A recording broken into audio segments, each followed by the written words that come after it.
Chicken খেলে আপনি stew বা স্যুপ করে খাবেন, ঠিক আছে, কম তেলে, যে সেদ্ধ সেদ্ধ যে খাবারটা সেটা। কিন্তু মাছ খাওয়া যাবে, মাছ খুব ভালো করে খান, অটোমেটিক ফ্যাটটা কাট ডাউন হয়ে যাবে, ঠিক আছে।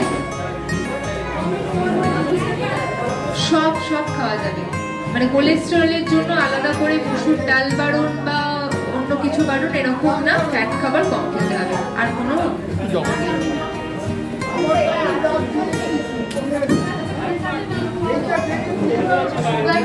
কি তেল খাওয়া দরকার,